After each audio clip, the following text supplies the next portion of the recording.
Greetings, programs. This is Wretch, and welcome back to World of Darkness Preludes, Mage. And we're about to enter Day 3 of Julia's awakening to the world of magic, guys. And apparently we have already met 2 of the traditions. Now, one of the things that has always really intrigued me about Mage the Ascension is the fact that all the magic users are divided by traditions instead of bloodlines, basically philosophies. VTM tried to do that in the New World of Darkness, and also via the conflict between the Camarilla and the Sabbat. But Mage, it's really about philosophy over bloodline, and I tend to really like that a lot more.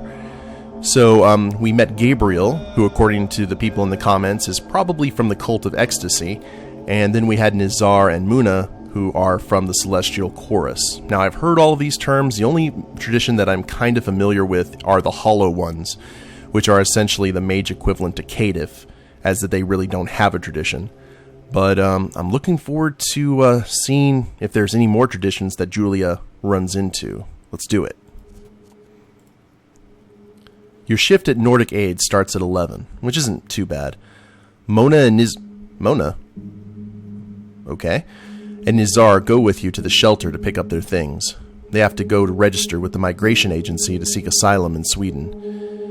Do you know how long it might take? Mona asks. You think about the endless queues you've seen in the news. Bring something to eat, you say. Mona looks at your face and nods. You have my number, you say? Yes, Nizar says. Mona suddenly reaches into her pocket and takes out what looks like a string of prayer beads. Here, she says, if you run into other kinds of trouble, just hold it and call out to us. Really? You say? Really? No thanks, or, oh yeah, I'll definitely take some prayer beads. Mona nods at you. You watch the siblings walk out of the shelter into the gray midday gloom, where volunteer cars are waiting to drive people to the migration agency. Hopefully they won't have to queue for hours. Hopefully they won't be too cold. The day passes by in a fog. You keep seeing movement at the edge of your vision. At some point, the kitchen supervisor talks to you and weird noise comes out. It's a collection of the weirdest hangover bugs you've ever had. By 3 p.m., you're ready to drop. Then you receive a Facebook message from Ricky. It simply says, "You're in trouble. I can help you. Go to meet Ricky." The generic cafe is for some reason almost empty. Ricky has found a table in a corner and waves you over. As always, she's immaculately dressed. Hair blonde bangs razor straight over heavy black glasses. Do you understand why I wanted to talk to you? She says. You sigh. I'm guessing it has something to do with last night? Ricky nods. That's right. What kind of lecture are you going to give me then? Her eyes then narrow. Did someone already talk to you? Maybe. What about? You laugh. Magic. Ricky shakes her head. Right. Okay. I'm going to assume that was the guy in dreads? Or that Middle Eastern couple? What if it were? You need to stay away from them. Why? You sit back. What's going on here, Ricky?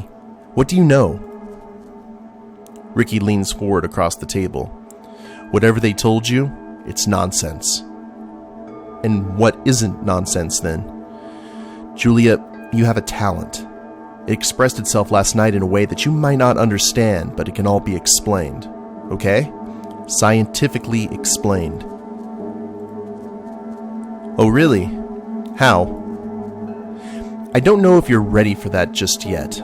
Suffice to say that you have a skill, and I'd like to help you develop that skill. I'm part of an organization that helps people like you. Do you have skills, Ricky? I do. Ricky smiles at you. I have a talent similar to yours. Now, those people, and she jabs her thumb in an abstract direction, will tell you all kinds of things. That guy, I know of him. He's a stoner. And the couple, they come from a culture less scientifically minded than ours. Let's face it, they have all kinds of religious superstitions. They'll try to drag you into it. How do you know? You don't know them. I know the type, Ricky says. Devout Muslims. Mystics. They deal in, if I'm going to be blunt, mumbo-jumbo. Really? Really? And what with all the refugees coming in now, there are going to be more and more of them. Their influence will spread. My organization is trying to contain it. I see, you say. Ricky's phone chirps. She takes a quick look at it. Listen, I can't stay, but give it some thought, yeah? Do you have my number? No. Well, ooh. We just did something. When you shake your head, she reaches for your phone and thumbs the number into it. There, she says. Just call me if you need anything. It's voice activated. It hit you when she left. The screen was locked. How the hell did she do that? The normal life. Oh, this must be another log entry. The men who come are hardened. They left their wives and children behind. Their dark eyes are uncompromising. I don't know what they've been through. They watch me as I go about my work at the shelter. They undress me with their eyes. One of them corners me in the storeroom. His gaze is hard, fierce. He demands to know my name. And he asks where my husband is. I ask, why does he want to know? He says, a woman's place is in the home. Real women don't work outside. He touches my breast. He says, they won't believe you if you tell. Uh-oh. I don't tell. They won't believe me. They'll say it was a misunderstanding, that I'm racist. But it happened. It really did. Oh, no. Day 4, Sunday. That's not good. It happened again. A blog post in the middle of the night. You have no idea how that happened, but it rings true. What it says has truth in it. You leave it as is. You spend Sunday afternoon with Alex at the little makerspace. There's not a lot of activity there today, which is unusual. Most of the time the place is crammed. Today it's just Alex and some other guy working at the 3D printer. Alex is working on something complicated that has something to do with modding I have no idea how you pronounce that. Moving cat ear diadems that respond to brainwaves. He looks very endearing where he sits, tall body folded onto a little stool like a benevolent insect. Hi, you say. Alex looks up and smiles at you. He's got smudges of superglue all over his Miskatonic University t-shirt. Hey, Lovecraft fan. Jules, he says, and reaches out for a hug. You give him a kiss. He tastes of tobacco and coffee. So, you're not mad about Friday night? You say? Not anymore. But you stupid, Alex says and gently headbutts you. Don't do stupid things. You headbutt him back. I promise. You look at the mess on the table in front of him. How's the project? It's okay, Alex nods to himself. Yeah, it's okay. You busy yourself with your laptop while Alex fiddles with some circuits and a soldering iron. It's a restful sort of silence. Eventually, your stomach rumbles. You forgot lunch. Also, your wrists hurt. I'm gonna be off, you tell Alex. Will you come home with me? If you're done? I'd love to, Alex says. And I've got a date with Eric, remember? Ah, so he does. Alright, you say. Monday? Alex nods. Monday. You leave him like you found him, blissfully assembling arcane machinery. The rain rakes your face like needles. In this town, you're somehow always going against the wind. It's only afternoon, but it's already getting dark. Headlights gleam through the drops. Tires hiss on wet asphalt. You take the shortcut through Pildam Park. It's not yet too dark to find your way. You almost fall off your bike as the chain slips off. Shit.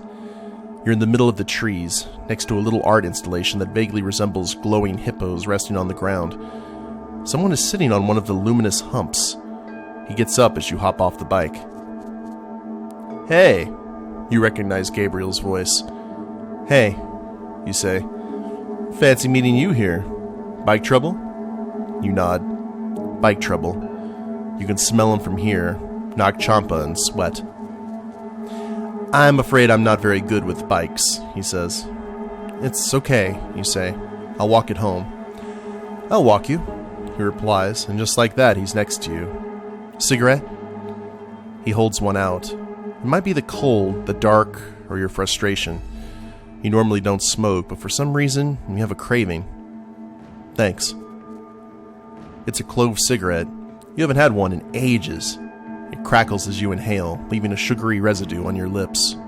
Oh, Gabriel says and touches your arm. I've been thinking about you since the last time we met. I'd like to show you something. Up close, his smell is almost overpowering. You move away slightly. What? A secret. Darkness has almost fallen now, the light of street lamps illuminating patches of the ground where you walk.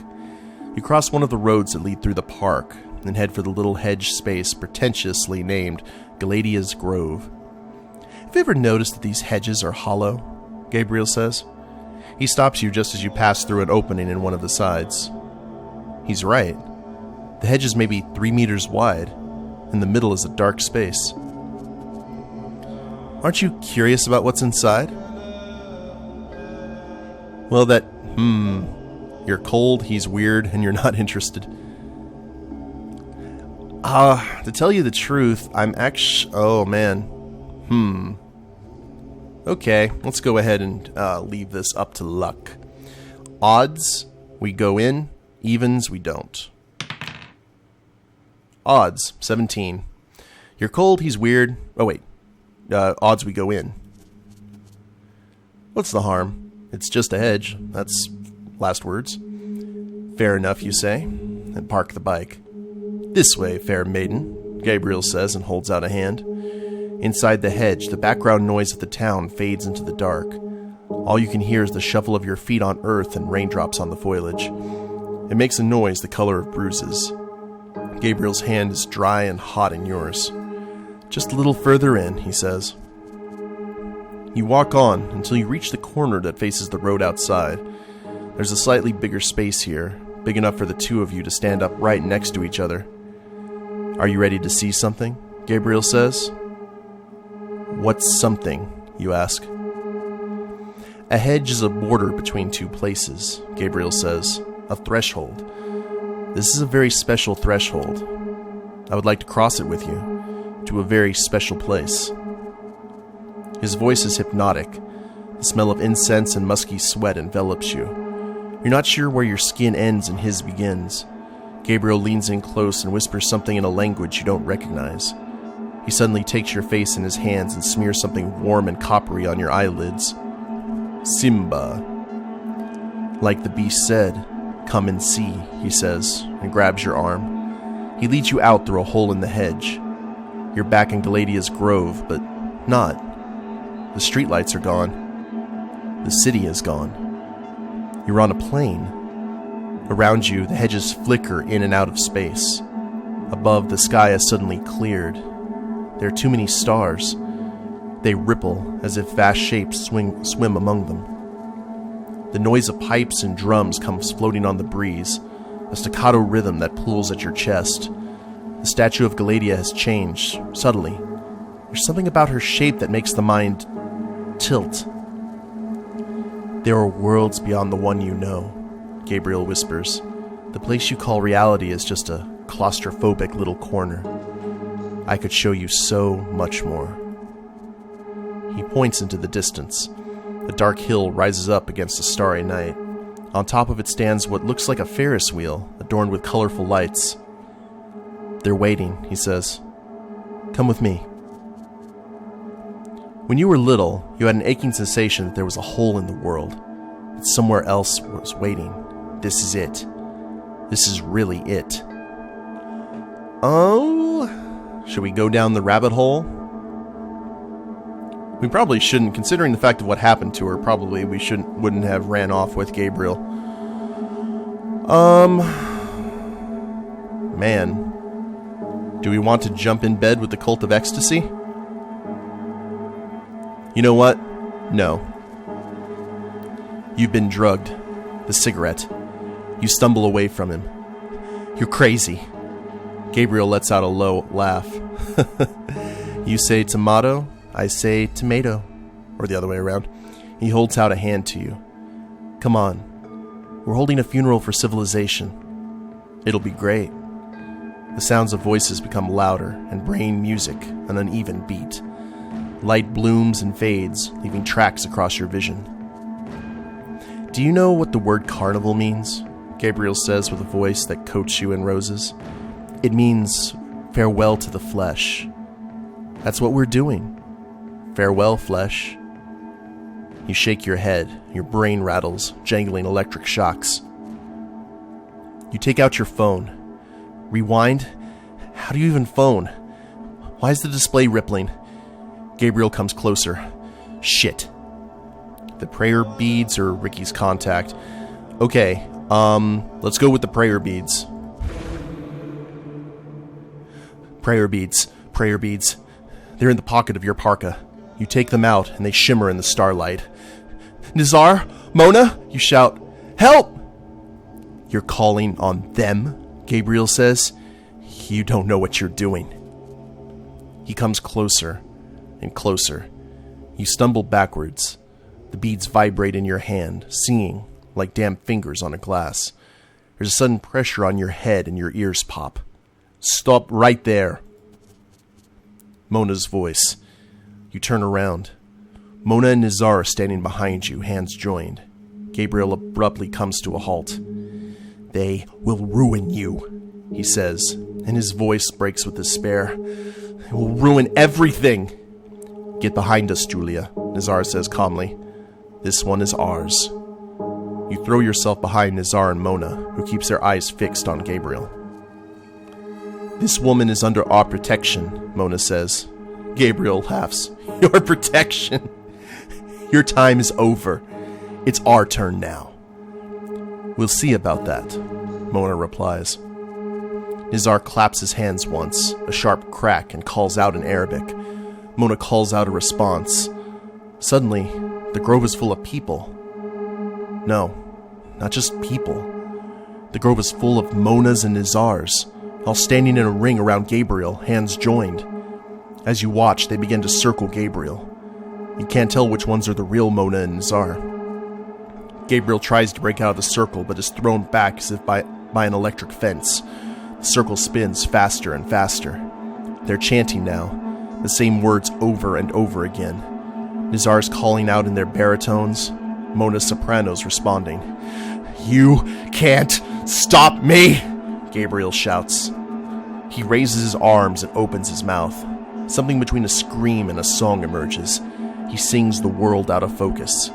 He claps a rhythm, the crack of his palms like explosions, and your heart skips along to the beat. It shears through Mona and Nizar's song, and they flicker, coalescing into themselves again next to you. Then the revelers are there, in a wave of frankincense and burnt sugar, and the beat, the carnival. Creatures and uncreatures in silk and sweat and jewels, teeth gleaming, eyes burning, a procession of terror and wonder. Gabriel's laugh is a burst of copper bells. He laughs and then screams as the revelers lift him up, kiss him, tear at him, pull him apart. He disappears in the press of bodies. 2 pairs of hands lead you away. Not stars, but branches overhead. Streetlights filtering through the foliage. Water dripping on white beam leaves. Your bike, standing in the rain. The way home feels shorter than it should have. The siblings walk on each side of you. Nazar leads the bike. Your hands don't quite seem to work. They're shivering uncontrollably. What the fuck happened, you ask? Where did I just go? Sideways, Mona says. There are parts of this world that are invisible to normal people, Nazar fills in. You stepped into one of those parts. It's a good thing you called us. That could have ended very badly. But who is he? A perversion, Mona says. But you don't have to worry about him anymore. Let's get you home. You're not sure how they found the way, but there's your apartment building, and your front door. Where are you staying, you say? We found some friends, Mona says. We'll be all right. They leave you at the front door and walk away in the rain, hand in hand. Some of what Gabriel said rang true. You're so lucky to have Mona and Nizar. Yeah, we have no idea what he just got torn apart. This is definitely something that Julia wouldn't dig. I would figure from what I'm seeing of her character. We would definitely be lucky to have both of them. Sideways worlds. Sideways worlds. You think back to Mona and Nazar dancing. It reminds you of Sufis. Is that what they are? Sufi magicians? After everything you've seen, why not? It has some implications, though, like God. You need some sense of normalcy. Tea is good. So tired. Let's go ahead and drag the night out a little bit. What could possibly go wrong? Making tea and curling up in the sofa with Kate Bush playing makes you feel better. For a short moment, you can pretend none of this happened. You look at the time. It's not too late to call Mom. Mom wants to know how work is going, if you're taking care of yourself, if your boyfriend is doing okay. She rattles off a list of things that are happening at home. She picked the last funnel flowers for the season. Your big sister's got a new job. Her kids are doing well. Your father misses you, and won't you come and visit soon? When you hang up, you feel more normal than you have in a long time. You might even be able to sleep. Tomorrow's a work day, after all. Ooh. Alright. So it looks like, man, we went from Saturday right into Monday. So it looks like we're doing kind of like 2 days an episode. This one was a lot shorter, but I think we called our shot. The Cult of Ecstasy was definitely nothing Julia wanted to get involved in. What is interesting to me and what I want to figure out more is like what's going on with Julia when she doesn't remember what happened, because that blog implicates a rape, which is definitely no bueno. And I kind of would like to find out more about who did that, and maybe if we can use magic to tear them apart. I don't know. But at least Mona and Nazar were there to help us out, and it looks like we'll probably have to deal more with Ricky as well. I don't know. Should be very interesting. Like I said before, I'm digging this a lot more than the vampire game, just because the format is very traditional. Tradition. And I don't know. It seems like a more proper introduction to the world. But anyway, we'll see what happens next time. Hope you guys have enjoyed it. If you liked the episode, please leave a like down below. Subscribe to the channel, leave a comment, that'd be a big help. And we'll see you next time. Later days, everyone.